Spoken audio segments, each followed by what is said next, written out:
notice your knee starting to make some clicking, crunching, creaking noises? Or maybe you've been dealing with it for a while and you're wondering if you should be worried about it. Well, I'm gonna tell you the top 3 main reasons why these knee sounds happen, and then stick around for the top 3 things that you can actually do to reduce those clicking, cracking, creaking noises. Because a lot of times they're normal and they're common and they might not always be dangerous, but there is one caveat to that. And if you are noticing knee popping, knee clicking, knee creaking, and it's associated with increased pain or sharp pain, this could be a sign that something else might be going on. So if you have knee arthritis pain, where you have your knee is hurting and you notice these noises, but they don't necessarily change or increase your pain, this doesn't necessarily apply to that. This is more or less if you're, say, getting out of a car or feeling like you're turning in a different way or twisting and you hear a pop or you hear a noise and it's associated with increased pain, I would definitely go get that checked out. It could just be a sign of something else going on. And we want to prevent that becoming something much bigger than it needs to be. Now, the 3 main reasons why your knee is clicking, cracking, creaking. Like I said, it can be very normal, but it's always good to figure out why it's happening. So number 1 is in your knee or around your knee, you can have unhappy muscles, ligaments, which are the little tissues that connect our bones together, and then tendons. Tendons actually connect a muscle to a bone.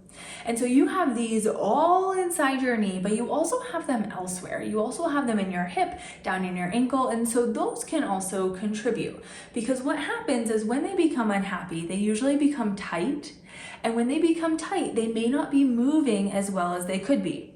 So they can start rubbing on different structures, they can change the way that your knee is moving, which can lead to some of these noises because your knee is moving in ways that it's not really meant to. This isn't necessarily inherently dangerous, but I kind of like to think about in this situation, your knee is using these noises to say, hey, pay attention to me.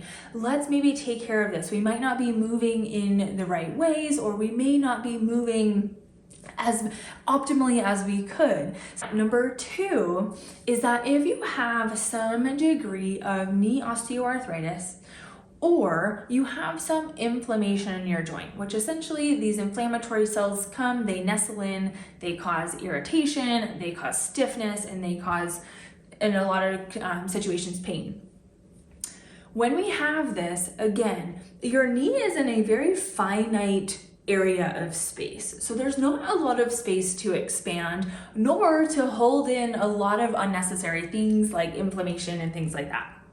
So when we start to get some of that, especially when you start to get some fluid in there too, if you start to notice a little bit more swelling, all of these structures tend to kind of run out of space. And so again, they're not moving as well as they could be.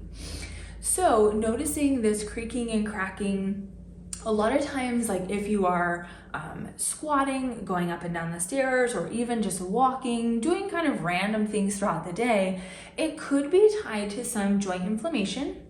And it could be tied to some knee osteoarthritis. Now, if you don't have arthritis, don't freak out, because it doesn't always mean knee arthritis, but it likely may mean that you have some inflammation. And if a couple of ways that you can kind of see if that is what you're dealing with, if you are eating a lot of inflammatory foods, so that's a lot of like processed foods, processed oils, fried foods. If you're not adequately hydrated, if you don't drink enough water, this could be one of the signs, because your joint just isn't moving as properly as it can be. Or if you're also under a lot of stress or not necessarily sleeping well, these can all be signs of increased inflammation. I do also have a blog post on knee clicking that will help to kind of navigate this a little bit further, so you can check that out in the description below. But if you have some of those things going on, it could potentially be tied to inflammation. And it can also, 1 and 2 can kind of merge together, and you can have some unhappy joints and muscles and ligaments and tendons, and you can also have a little bit of inflammation going. And then these 2 can combine and then create some of these knee noises. Now, number 3, so Your kneecap has obviously a lot to do with your knee. So your kneecap kind of sits right in front of here, and it's supposed to move in a groove, like you can see in this picture here. So the underside or the back side of your kneecap can get irritated in certain conditions like patellofemoral pain syndrome and another condition called chondromalacia patella. Now, if you have knee noises, this does not, again, necessarily mean you have these conditions, but essentially behind your kneecap, it can get irritated. And when it gets irritated, it can lead to some of these noises. Another thing is if your patella is not moving as properly as it should, so it's not moving right in that groove, maybe it's moving a little bit out to the side, it's not necessarily dangerous, but it can lead to these noises just because it's not really meant to move in that area.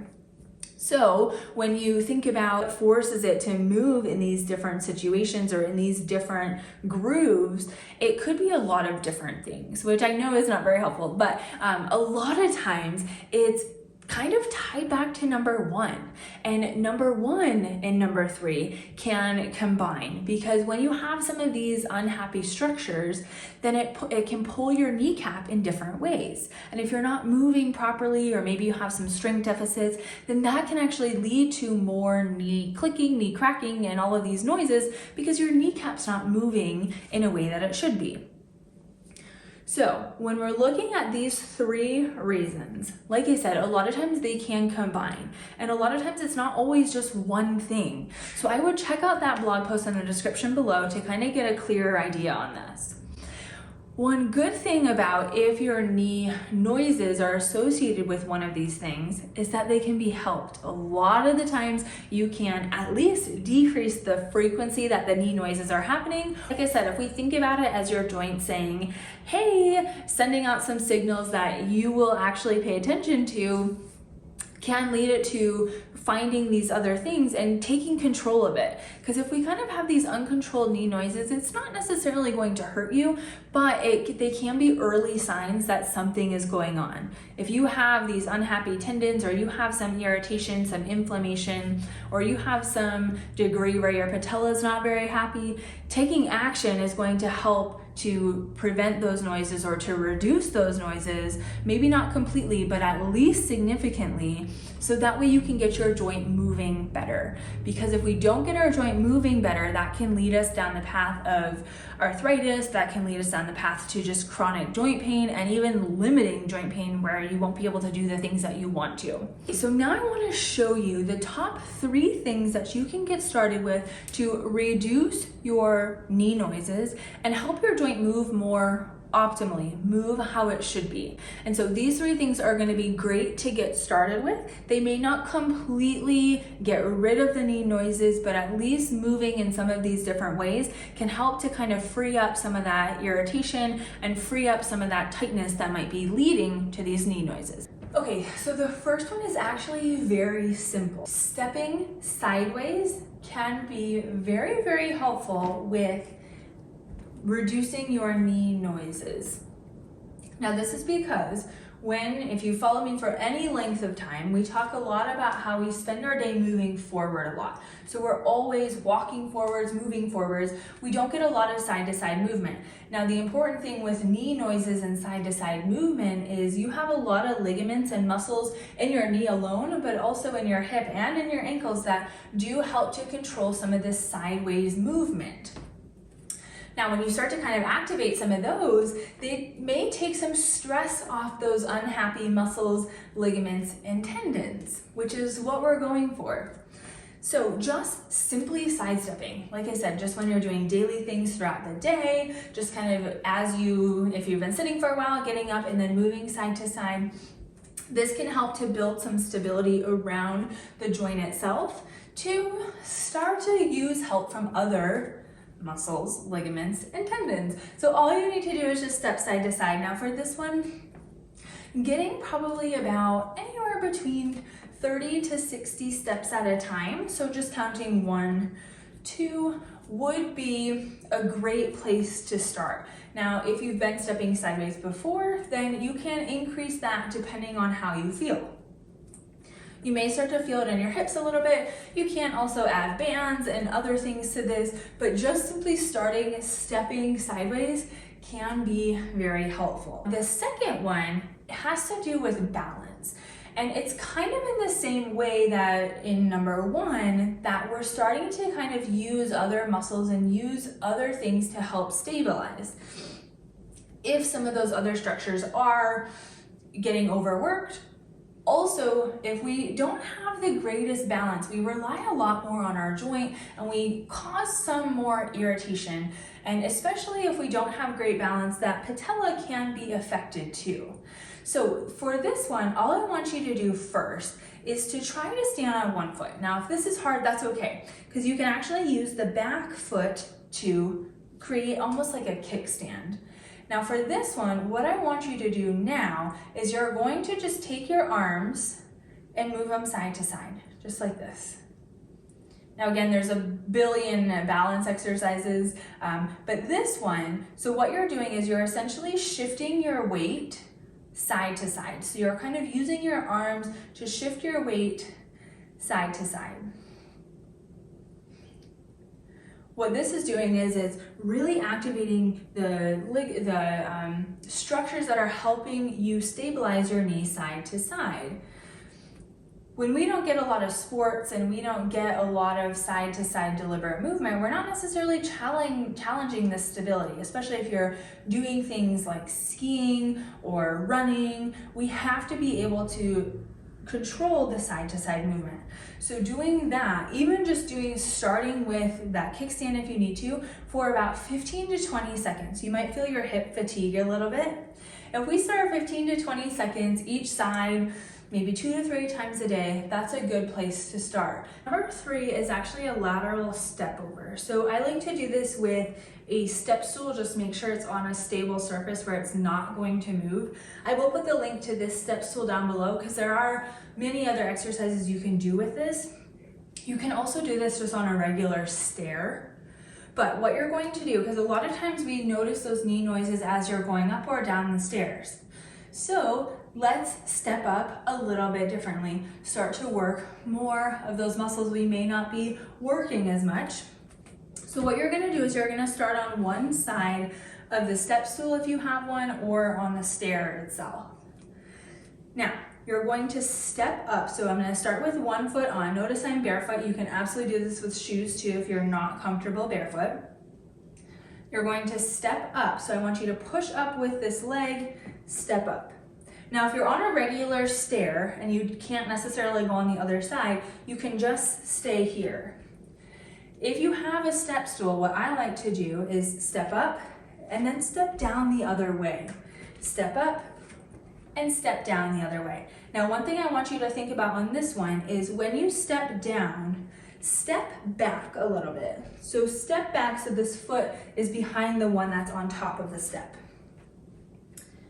Step up and then step back. Even if you notice a little bit of knee crunching, clicking on this exercise, that is okay. We're just starting to work that joint a little bit differently. As long as it's not associated with significant pain, then we are typically in the clear. But modifying the height of whatever you're using is going to be very helpful. You can also use support. So you can use a kitchen counter if you're using the step stool. You can use the railing, because this should not flare up knee pain. So if you have knee osteoarthritis or you have another condition with chronic knee pain, I don't want this exercise to flare that up. That's not the goal of this. If you're doing this lateral step over, I would first start a little bit lighter on the repetitions. Maybe do anywhere between 8 to 10 to start. So you can do 8 to 10 on one side and then switch, or 8 to 10 alternating.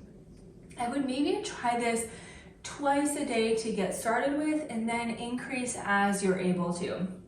Like I said, increasing the difficulty also can mean increasing the height of the surface that you're using.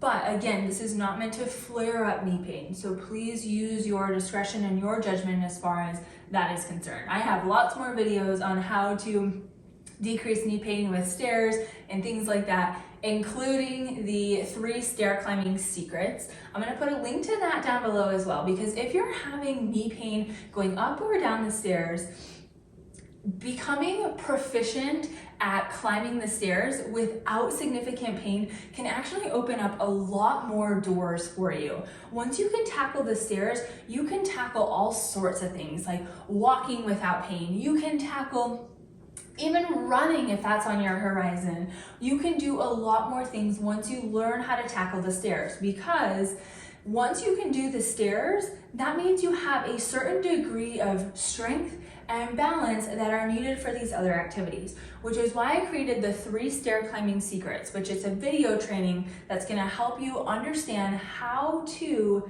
tackle the stairs, even with knee osteoarthritis. So that link is down below, so go ahead and check that out, and hopefully this video was helpful. We're going to reduce some of those knee noises and give you some answers as far as why your knees are making these noises in the first place. If this was helpful, I'd love if you commented below and let me know what you think.